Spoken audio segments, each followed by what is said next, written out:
Good morning, everyone. I'd like to dedicate this spectator to David Lerner, Zechron Livracha, who was taken from us this past Sunday morning. David is the father of Benny Lerner, who's Echad mi Bnei Chabura. He's part of our WhatsApp list and a dear neighbor, and he's sitting Shiva right now, and I'd like to dedicate my words to his father's memory.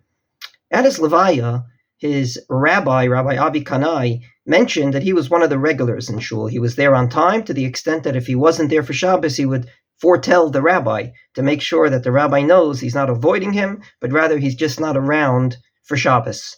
And therefore, I'd like to dedicate what I'm about to say to these kinds of people, the people that come to shul regularly and on time.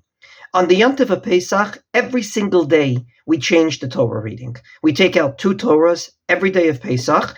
The maftir stays pretty much the same for the last 6 days of Pesach, but the first Torah reading changes. I want to implore upon any person to remind the Gabayim of his shul, or those that have the key to the Aron HaKodesh, to make sure to roll the Torah the night before. Now, you can't roll the Torah on the first day of Yom Tov for the second day of Yom Tov, or for Shabbos to Sunday. That's Achana Mikodesh L'Chol, or Mikodesh L'Kodesh. However, a night after nightfall, that would be the appropriate time to roll the Torahs to the right place. And the reason I say this is because there's always going to be one person or 2 people in shul that one of them are Gabayim that will say, it's only 2 minutes, it's only 3 minutes, what's the big deal? First of all, time is money. Second of all, in the holy Beis HaMikdash, not our Mikdash Me'at, but in the holy Beis HaMikdash, on the holiest day of Yom Kippur, they used to read 2 Torah readings, one from the Parsha of Acharei Mot, and then the Kohen Gadol would read from what we call Maftir. And instead of going from Acharei Mot in the book of Vayikra to Maftir in the book of Bamidbar, or take out a second Sefer Torah, they would read it Ba'al Peh.